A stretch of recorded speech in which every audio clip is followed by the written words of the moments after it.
Spirit Guide Messenger po. Welcome back po. Hi Sagittarius. Sagittarius, ikaw ngayon ang bibigyan ko ng reading at alamin natin kung ano ang parating sa iyo next year, 2025. Yung iyong career at iyong love life, money, yung financial mo. At Sagittarius, nagpapasalamat ako sa mga nag-request ng tarot card reading, personal reading, at saka sa mga nag-request po ng Akashic Record. And then, lately po, bago matapos ang November, so yung request nyo na, kasi nga, di ba, from October, nag-change ako ng upload dates ko. So, Sagittarius, sabi nyo, sana man lang na everyday, kahit one zodiac sign ang i-upload ko. So, trinay ko po nung bago matapos ang November. And then, ayun, pag may time, nakakaabot tayo ng 2 reading. Kasi habang nag-iintay ako sa kliyente ko, meron akong konting time. So, doon ako gumagawa ng content para dito. And, minsan kasi, during ng reading natin na ganito, pumapasok yung mga incoming call. Kaya, yung mic, nawawalan siya ng humihina yung boses ko kasi mas pinipick up ng phone yung incoming call. At merong settings ko, kaya lang hindi pwede kasi yun talaga ang main kong trabaho. Hindi ko pwede siyang i-block. Baka mamaya mawalan ako ng kliyente. Doon po sa hindi nakakaalam, online fortune teller po ako dito sa Japan. At saka dito sa Japan, talagang gumawa talaga sila ng kumpanya para lang sa mga manghuhula. Dito sa Japan kasi, noon, pwede yun na kahit walang kumpanya, basta sabihin mo lang, may third eye ako, marunong ako manghula, kahit saan pwede ka nang pumuesto. Pero ngayon, nag-iba na ang panahon, and then meron na tayong internet. So, parang isipin mo na lang, katulad dito sa Japan, pag bumili ka ng kotse, hindi lang kotse ang i-register mo. Kailangan yung mismong parking lot, i-register mo yon. Katibayan na meron kang lote na pagpaparkingan ng iyong kotse. Ganon din pagka isa kang fortune teller. Para, kumbaga, kailangan ng tiwala at kailangan din ng proof, So, gumawa ang Hapon na isang company at pagka naandun ka kasi sa isang company na yon, syempre, iba ang reputasyon mo, marami kang magiget na kliyente rin dahil, syempre, kumpanya yan at makakita mo yung kapwa light worker mo. At lalo na kung isa kang psychic medium na katulad ko, alam mo kung saan ka mag-a-apply. Kasi, syempre may psychic abilities ka. So, mapipick up mo kung sino yung mga light worker. At kapag nalaman mo kung sino yung mga light worker na yan, feel at home ka sa ganong klaseng place. Sagittarius. Ayan, may lumipad ng baraha. So, aalamin natin ang iyong love life. Unahin natin ang iyong love life. Ano ba ang parating sa'yo this coming 2025? Okay. Shinare ko lang Sagittarius kasi marami sa inyo nagtatanong, kaya ganun po yan. At doon po sa nagtatanong na, ay akala ko nasa Pilipinas ka. Wala po. Kaya kung talagang nagsusubaybay po kayo sa akin channel, palagi ko naman sinasabi at pinapop up ko din po ang template na wala ako sa Pilipinas, na andito ako sa Japan. Okay? So, yan po yan Sagittarius.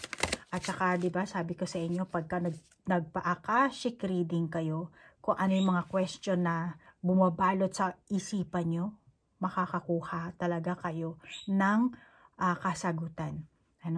Pero hindi lahat, kasi hindi lahat na i-reveal din kasi sa atin ng universe. So, pero at least magkakaroon kayo ng clarity, may enlighten kayo. Okay? Kasi lahat ng bagay dito sa mundo, hindi lahat na nare-reveal. Hindi mo rin lahat maiintindihan because it is what it is. And hindi rin yung missing link, hindi natin matatagpuan talaga yan. Okay? Kahit sabihin mo sumakabilang buhay ka pa, tapos mabubuhay ka ulit, makakalimutan mo na yan. Yun ang settings natin dito. Kahit ano pa ang bansa mo. Kahit Amerikano ka pa, kahit Hapon, Inchik, Indian, Italian, Portuguese, Portugal. At saka meron talaga tayong pattern. Pattern bawat isang tao, pattern bilang isang bansa. Lahat, maraming pattern talaga. Kahit hayop, may pattern. Halaman, may pattern yan. Okay? Kaya, huwag ka masyadong mamroblema sa iyong buhay. Okay, nakakuha na tayo ng 5 baraha dito. Then, esoteric card ang gagamitin natin. Pakitingnan na lang ang baraha, no? Ay, tekibishi kankyo ni jiben o itimasyo. And, sabayaku kodo suru no ga kanshin desu. And then, shinrai ga tsuyoi leader desu. And then, kokoro no doko soto e hakidashimashou. Pasensya na ha, naka-Japanese kasi siya. Sorry, no yakawari o tanshimashou. Okay. So, esoteric oracle card ang gamit ko ngayon. And dito, love life mo ang sisilipin natin, Sagittarius. So, nakikita ko sa baraha mo, Sagittarius, 2025, meron kang malaking, nakikita ang trophy. So, malamang prosperity ito, no? So, love life ito, yes, meron kang prosperity, abundance, abundance, and bagong pakikipagsapalaran. So, kailangan sumakay ka dito. Kasi bagong simulain mo ito at ikaw, Sagittarius, ang masasabi ko, nasa punto ka kung saan ka talaga magsisimula. Bagong cycle ito. Bagong cycle ng buhay pag-ibig mo. At malapit na ito magsimula. Okay? So, December na ngayon, malamang sa pagpasok talaga ng, baka siguro 2025, first quarter, magsisimula itong iyong bagong cycle. So, kailangan makasakay ka dito. Makasakay ka. Okay? At fresh start ito. Para siyang itlog, Fresh start ito, Sagittarius, para sa'yo. At makakabuti na talagang makipagsapalaran ka. Okay? Alisin mo na yung kung meron kang frustration na Sagittarius, nasaktan ka, kung ano man, naghiwalay, kung ano man, past is past. Okay? Meron ka ng bagong cycle at kailangan sumabay ka sa daloy. Sa daloy ng tubig dito, kung makikita mo. Merong crystal falls, Kasi hindi ka na makakalangoy dyan, Kailangan bumagsak ka dyan. So, meron kang panibagong cycle. At pagbagsak mo, meron ka namang safety place na babagsakan dito. Kaya it's okay. Huwag kang matakot. At makipagsapalaran ka. And this is a new challenge for you. Pasukin mo. Kung meron kang nakitang love opportunity, pasukin mo agad ito. Kasi darating sa ito ibibigay sa iyo ng universe o i-offer sa iyo ng universe yan. So, it's up to you kung tatanggapin mo o hindi. Okay? Pero, kailangan tanggapin mo kasi sayang naman, Especially kung single ka na Sagittarius, Kailangan be open, Huwag kang mag-judge, parang, hindi ko type to, ayoko to kasi ganyan. Hindi mo alam kasi panibagong cycle ng buhay mo to, At saka Sagittarius, kahit na, kasi sabi ko makapagsapalaran ka. Alam mo, let's say single na Sagittarius ka, tapos ngayon ka palang magkakaroon ng karelasyon, huwag kang maging judgmental, okay? Kasi hindi mo alam na, let's say, yung makikilala mong tao, baduy, or wala siyang edukasyon, walang pera.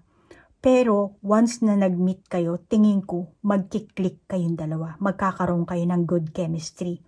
Kaya, malamang yung iba sa inyo, etong 2025 nyo makikilala itong very special person na to na magdadala sa inyo talaga ng abundance, kasaganaan sa buhay, pagmamahalan. Okay? Sa simula, siguro, hindi maganda. Parang siguro, hindi maganda ang first impression nyo, or kung anong klaseng impression na magkakaroon kayo dito. Sa una siguro hindi maganda, pero later on, marirealize nyo na mayroon palang magandang meron palang magandang side, meron palang parang ang tawag dito, okay pala, match pala kami, pareho pala kami ng pinahahalagahan, just like ng family, or kaya mga anak, kung pareho kayong single parent, or ikaw lang ang single parent, ano. So, 2025, makikilala mo itong taong to. Okay? So, halimbawa, Sagittarius, meron na akong karelasyon ngayon.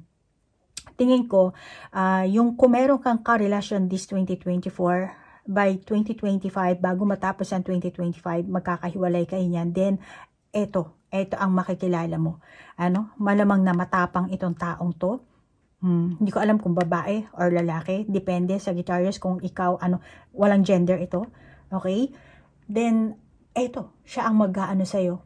Pero, sa first meet nyo, mukhang ang tawag dito, malamig ang isa't isa, walang spark, hindi ganon agad-agad na parang in love kayo sa isa't isa. No, hindi ko nakikita yon, which is makikita mo dito sa taong ito, ang tapang, at meron kang mararamdaman sa kanya na parang konting hindi ko to type. Yung ganon. Hindi ko alam kung yung outlook ang hindi mo type, or yung kanyang estado sa pamumuhay, pero later on magbabago ang kasi ibibigay ito sa ng universe. So, meron kang marirealize dito na parang, may something dito sa taong to. Okay? Then, pag nagkausap kayo, dun mo lang malalaman na, meron pala kaming, similarity, pareho kami ng pinahahalagahan sa buhay. At nakikita ko rin na magiging matatag ang magiging relasyon nyo. Baka yung iba sa inyo nakilala nyo na this 2024, tapos medyo nayayanig nga lang ang inyong samahan, pero pagpasok kasi ng 2024, gaganda kasi ang iyong enerhiya, Sagittarius. So, naandun yung cycle mo, nagaganda ang iyong enerhiya. Malamang nga kahit sabihin mo may karelasyon ka ngayon, okay naman kami. Then, dahil sa enerhiya mo, maganda nga dadaloy ang enerhiya mo, baka makip mo yung relasyon na yan. Depende kung anong klaseng relasyon na meron ka, baka mag-asawa pa kayo, yung iba sa inyo, Pero abundance, prosperity, steady in love, hindi ka, kung ano man ang makakasakay ka dito, and eto, dalawa tong barahang ganito, So, tingin ko pang matagalang relasyon ito, Hindi ito agad-agad mayayanig. Makakaramdam ka dito ng katatagan, at meron man siguro sa inyong maging against, sabihin, Sagittarius, sumuanin yan, or yung isa naman, naku, wag mong anuhin si Sagittarius kasi ganyan-ganyan. No, sa tingin ko, kahit isang challenge yun sa inyo, hamon yun. Kaya ito parang parang palaban. Ito rin may sibat, So, merong mga hahad lang. Then, nasa sa inyo na to, Sagittarius, kung ipaglalaban nyo ang isa't isa, ang relasyon nyo, ang pagmamahalan nyo. Pero tingin ko naman, makakaramdam kayo ng seguridad dito. At ang impluensya nyo sa isa't isa, ang magbibigay ng confidence, self-confidence, kumpiyansa, para makipagsapalaran kayo, makapag-explore. At makakaramdam din kayo ng kalayaan. Pero yung kalayaan na nakakita ko dito, siguro later on na lang yan. Baka siguro bago matapos ang year 2025 siguro. Okay? So, yan ang nakakita ko. At magbibigay talaga ito sa'yo ng chance para mag-grow ka, mag-mature, mag-flourish dito. At the same time, hahanapin nyo talaga ang isa't isa. If ever na magkahiwalay kayo, hahanapin nyo ang isa't isa. Bakit? Kasi masarap ang feeling. Hindi nakakasakal, hindi pilit, binibigyan nyo ng laya ang isa't isa. At may pagtitiwala ang higit sa lahat. May pagtitiwala. Kahit sabihin mong, napakasungit naman ito, napaka-stricto naman ito. Later on, naandun kasi yung pagmamahal. So, pagmahal mo ang isang tao at pagkakumpiyansa ka naman, mapapalaya mo yung mapapalaya at saka mapapatawad mo yung kanyang negative side. Parang hindi mo na masyado mapapansin yun. Ganun naman, di ba, pagka mahal mo ang isang tao. So, eto ang nakakita ko. At talagang mamumuo ang pagtitiwala nyo sa isa't isa dito. Kaya kahit nasabihin mong may manira, may mga backfighter, may third party, mahaba ang 2025, 12 months yan, and 365 days. So, kailangan malampasan niya sari-saring hamon. So, kayong dalawa ang gagawa niyan. Kaya tingin ko, mararamdaman nyo sa isa't isa na, ay, swerte pala ako sa kanya. Swerte ako at nakilala ko to, nagkaamali ako ng first impression, at swerte ako dahil pareho kami ng vibes. Pareho kami ng goal sa buhay. Pareho kami ng pinahahalagahan. Mahal niya yung pamilya niya. Mahal yung mga ganun ba? So, tingin ko, Sagittarius, ditong 2025, ang love life mo, masasabi kong happy. Happy life ang iyong love life. At the same time, syempre, may pagsubok, may mga malamang meron ding maiinggit, kasi gaganda nga ang daloy. Then eto ang panibagong cycle kasi ng iyong buhay, Hindi ko alam kung ilang taong ka na, Sagittarius, pero kailangan mong paglabanan yan. Okay? Ganon yon. Pag once na binigay sa yung regalo ang universe, malamang ang iba sa inyo pinagdasal nyo. Kung hindi yan man pinagdasal, nasa kapalaran mo na to. At meron talaga tayong cycle. Ngayon, pag binigay sa'yo ng universe, pag-aari mo na yan. Okay? Kailangan panghawakan mo yan. Responsibilidad mo yan.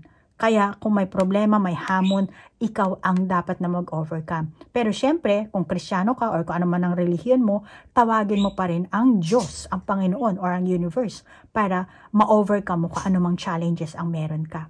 Okay? At kung meron ka namang past na mabigat ang iyong damdamin, sinasabi sa iyo ng baraha na mag-move on ka na at kalimutan mo na yung past mo. Don't look back. Okay? Nasa nasa Biblia yan. Basahin mo na lang sa Genesis chapter 9 verses 17. Sinabi ng anghel sa mga tao na save for your life. Don't look backward or forward lang dapat. Wag na kayong lumingon dahil pag lumingon kayo sa likod, magiging isa kayong batong asin, 'di ba? So ngayon, wag ka nang lumingon kung meron ka mga frustration ng 2024. Yung frustration mo, kung ano man yan, alisin mo na yan. It's just a part of life and kailangan mong mag-grow. Dapat meron ka natutunan at alam mo na kung ano ang goal mo sa buhay. Ang lumigaya. At binibigyan ka ng universe this coming 2025. Paliligayahin ka ng universe. But, yung responsibility, ikaw ang sagot dyan. Okay? So, move on tayo sa iyong career. Okay, akit lang natin ito dito sa taas, Sagittarius. Then, gamitin natin itong ating Psychic Oracle card para sa iyong career. Alamin natin kung ano ang career mo sa year 2025. Ano ang career? Career ni Sagittarius sa year 2025. Ano ang career ni Sagittarius? Ano ang kanyang parating? Ano ang parating kay Sagittarius year 2025?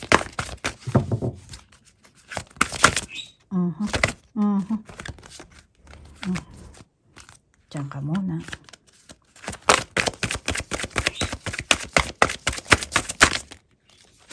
Kuha tayo nito. And then, dito tayo kuha ng ayusin lang natin. Okay.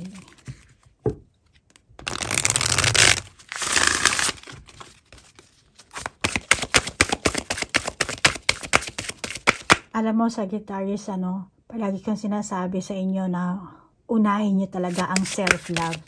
Okay? At ang self-love, hindi po yan selfishness at saka self-desire. At kaya mo mamahalin ang sarili mo kasi yung katawan mo is the temple of the Holy Spirit. Okay? So, kailangan malinis ang katawan mo. Ganon ang templo, ganon ang altar, di ba? Kailangan malinis. Kaya mag-ingat ka sa pagkain, di ba? Yan ang mga unang-unang dapat mong gawin, yung mga pagnanasa, di ba? Alisin mo yan, maruming pag-iisip, maruming pamamaraan, alisin mo yan. At kaya siguro bibigyan ka dito ng Panginoon, ng universe, ng regalo. Ano? Bibigyan ka niya ng abundance dito. Ayan, no? Andyan na yung ano mo. Kikita mo yan. Nasa palad na. You have to grab this and responsibilidad mo. Okay, career. Ayan, meron tayong dalawa. Ano ang career ni Sagittarius? Mountain movement. Okay. Mountain movement and turn on switch, thought power, energy scanning. So, career mo to. Nakikita ko dito, okay, tiyaga, pagtatanggol sa sarili, pananatili ng control, at nakikita ko rin na may mga tao na poprotektahan ka naman, tutulungan ka ng mga taong ito. Kaya, kailangan mo rin syempre ipagtanggol yung sarili mo, Hindi yung porket may taong sa'yo, pinaglalaban ka, ka na lang, aasa ka na lang. No, kailangan ipagtanggol mo rin ang sarili mo at tumayo ka, Kung alam mo talagang tama ka, nasa disposition ka, ipaglaban mo ang sarili mo, mga tuwiran ka. Baka yung iba sa inyo, dahil merong trouble, aalis ka na lang, bigla-bigla ka na lang mag-quit sa trabaho mo. No, hindi mo kailangang mag-quit. Lalo na kung alam mo na tama ka, at lalo na kung alam mo naman na may tumutulong sa yung tao. Okay? Hindi ko alam kung coworker mo to, or baka mismong boss mo ang tutulong sa'yo. Pero, ito lang ang ilagay mo sa isipan mo. As long as alam mo na tama ka, may katwiran ka, at may tumutulong sa'yo, may kakampi, syempre malakas din ang loob mo pag meron kang kakampi, Huwag kang mahiya. Okay? Ipagtanggol mo ang sarili mo kung nararapat. Dapat sa yung tamang posisyon, Sagittarius. At saka, kung 2024 nagtiyaga ka, then masasabi ko sa iyo, Sagittarius, na tapos na ang struggle mo. Kung 2024, wala akong trabaho, wala akong ganito, ganyan. Pero 2025, makakaranas ka ng fulfillment at satisfaction. Okay. Kaya pala, so hindi lang love life, pati din career mo, gaganda ang enerhiya mo. Wow, ganda naman. Pati may cycle din kasi, So, malamang na career mo, yung energy mo dito, magre-reflect dito sa career mo. Kaya meron mga taong tutulong sa iyo, Actually, ganun yan Kung maganda ang relasyon mo, hindi yung pagka sa coworker mo magkikwento ka ng, kasi yung mga negative side na ikikwento mo, yung mga tao rin, minsan, merong natutuwa, kasi negative nga, meron namang naaawa, So, sari-sari yan. Pero sa nakikita ko dito, may taong tutulong sa'yo, makakaintindi.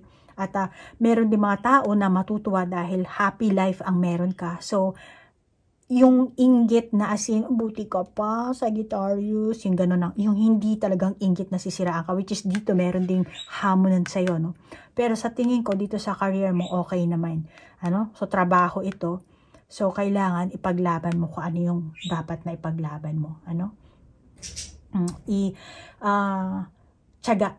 So, fulfillment and satisfaction, and then, kailangan mo i-turn on ang switch mo dito, Turn on your switch, Sagittarius. Kung alam mo tama ka, tama. kung alam mo may katwiran ka, alam mo dapat na ipaglaban mo. Pero kung ikaw ang Sagittarius na gusto mo talagang i-maintain ang iyong posisyon in a higher state, pareho din, turn on switch. Dapat continue mo yung pagtsatsaga mo at hindi pa rin mawawala ang struggle. Naandun pa rin ang struggle, mga pagsubok, But in the end, mapapasa kamay mo naman yan, yung posisyon na hinahangad mo, kaya masasabi ko, tuloy ang laban mo rito. Okay? Laban lang. Then Sagittarius, bibigyan lang kita ng babala. Dapat kang maging handa. Dahil may mga tao rin na katulad mo na naghahangad talaga ng yung kung ano man ang hinahangad mo. Posisyon, kung ano man yan. Kaya nakakita ako rin na merong kompetensya at the same time, dito sa dalawang barahan natin dito. So, may kompetensya, kaya naman, kung dapat talagang ipagtanggol mo ang sarili mo, ipagtanggol mo yung iyong posisyon, yung iyong project, or ano ba kung ano bang nais mo sa trabaho mo na ipagtanggol mo, yung mga idea mo, at ipakita mo sa boss mo, or sa sarili mo na ikaw ay karapat-dapat. Una, patunayan mo muna sa sarili mo na deserve mo ang mga bagay na gagawin mo bago ka mag-move forward, bago ka gumawa ng isang hakbang. Siyempre, kailangan mo yan, And then, so, pag napatunayan mo na sa sarili mo, magkakaroon ka ng self-confidence sa bagay na gagawin mo. Okay? And then, saka mo, patunayan sa mga tao sa kapaligiran mo. Ipakita mo sa kanila na ipakita mo, iparamdam mo, para magulat sila. Si Sagittarius, ganun pala. Ano pala si Sagittarius? May idea pala, may alam pala. Matalino pala to. Or kahit na akala namin bobo, pero, may pala. May kakayahan pala. Ganun. May originality pala. Na parang, or kung yung boss mo, hindi kami nagkamali sa pagpili sa'yo during ng interview. Hindi kami nagkamali na hinire ka namin dito sa trabahong to. So, meron kang, ikaw, para sa sarili mo, magkakaroon ka ng fulfillment and satisfaction. At the same time, yung company rin magkakaroon din ng fulfillment sa'yo. Magandang reputasyon bilang isang empleyado nila. Or bilang isang, business partner, or kung ano man. At saka Sagittarius, nakakita ako rin dito, the more na gusto mong tumaas ang kinalalagyan mo, position mo, or yung iyong lifestyle sa loob ng work mo, the more na maraming challenges ang darating sa iyo. Maraming, katulad din ito, no? So, kailangan makapagsapalaran ka rin dito. Dahil tingin ko sa 2025, year ng career mo yan. As long as na hindi ka mag-give up kung ano ba ang iyong dreams, kung ano ba ang gusto mong matamo sa buhay mo. Kaya, makipagsapalaran ka at huwag kang aatras. Movement ang nakalagay dito.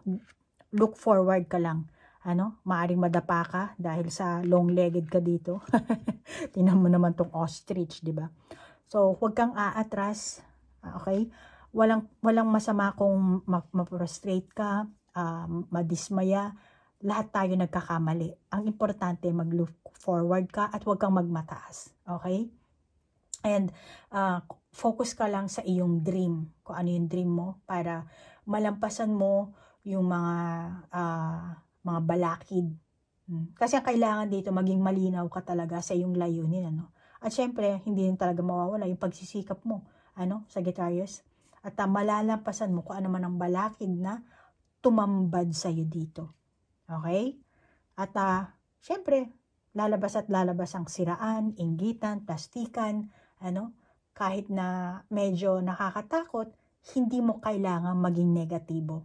Okay? Focus ka lang sa layunin mo, ano ba ang gusto mo, at yung gusto mo dapat wag lang para sa sarili mo. Wag yung wala akong pakialam sa iba, basta ako kailangan kung tumaas ang posisyon ko or kailangan kumita ako, like bawa real estate, kailangan ako lang kumita ng ganito, ako lang makakuha ng ganyan. Wag kang masyadong gahaman or syempre sa trabaho need ng teamwork, collaboration. At the same time, syempre kailangan hindi mo pababain yung sarili mong image. Okay? So, naandun ang competition, siraan, inggitan, plastikan. Pero sinasabi sa dito ng baraha, be nice. Okay? Sagittarius, be nice. So, yan ang iyong career. And ano bang, yung pera mo pala. Financial. Alamin natin yung financial. Akala ko tatapusin ko na sana. Okay. Financial mo pala. Ano ang financial mo? Sagittarius sa year 2025. Ano ang financial? Money. Money. Kasi sa love mo, meron ka ng good cycle, prosperity, abundance, and then fulfillment, satisfaction. So, yung daloy, tingnan naman natin sa yung money, ano ang sa iyong money ni Sagittarius 2025. Money ni Sagittarius 2025.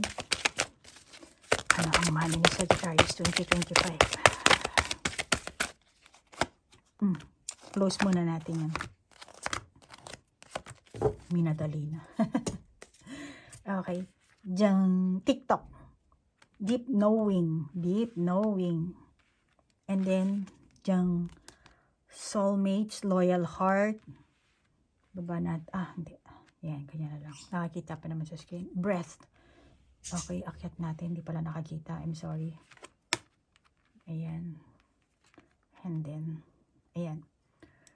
So, TikTok, loyal heart, and then, money. Money mo. Money ni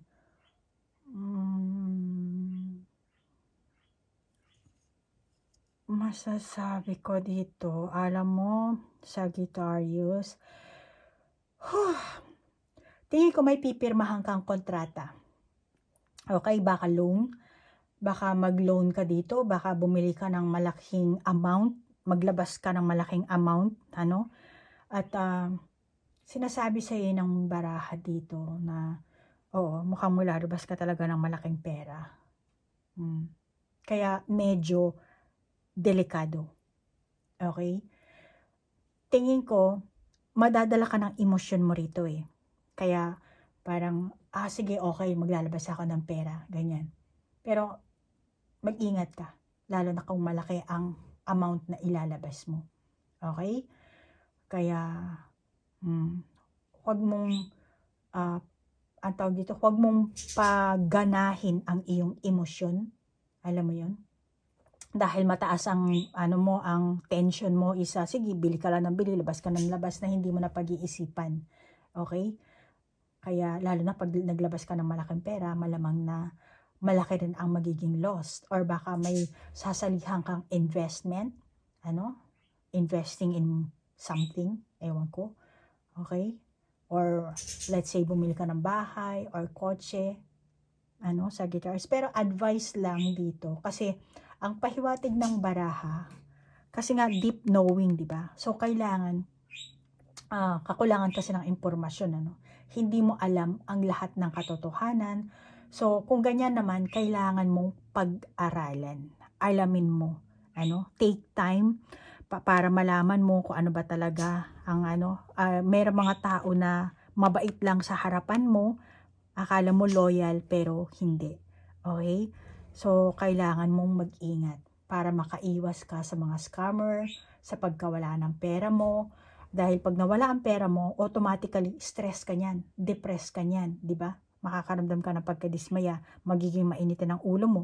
So, konektado kasi yan sa iyong emosyon, kaya mag-ingat ka na lang. At isa pa, Sagittarius, masasabi ko na wala ka ng lahat ng impormasyon na kailangan mo para makagawa ng isang wasto or edukadong desisyon. Kaya, ang mensahe sa inang baraha, makakabuti na maghanap ka ng mapagtatanungan mo, tiyakin mo, Sagittarius, na mayroong kang isang taong mapagkakatiwalaan.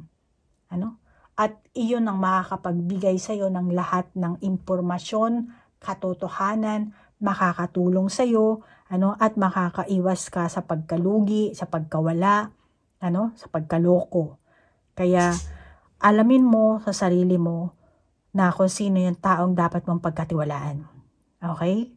Baka meron kang PA, personal assistant, baka niloloko ka niyan. Kaya kailangan alamin mo. Okay? Hindi ko alam kung anong klaseng kabuhayan ng meron ka, Sagittarius, pero deep knowing.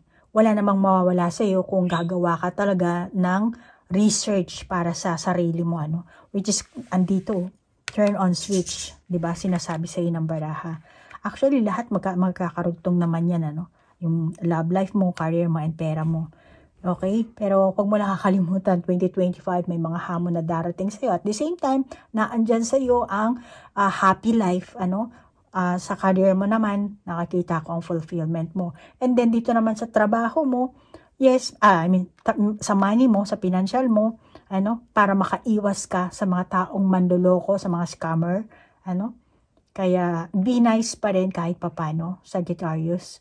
Hindi natin kailangan palagi makipag-away, makipaglaban, makipagtunggali,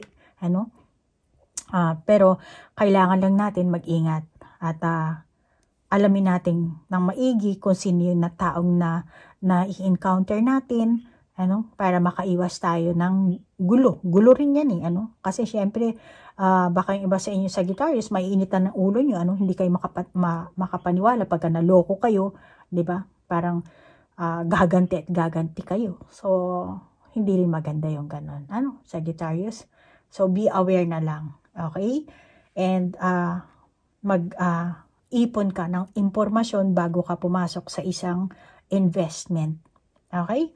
So, Sagittarius, yan ang sinasabi sa inyo ng baraha, posibleng maganap sa year 2025. At nagpapasalamat ako sa oras na inilaan nyo at sa like, share, comment. Hanggang dito na lang po. Namaste po. Bye-bye.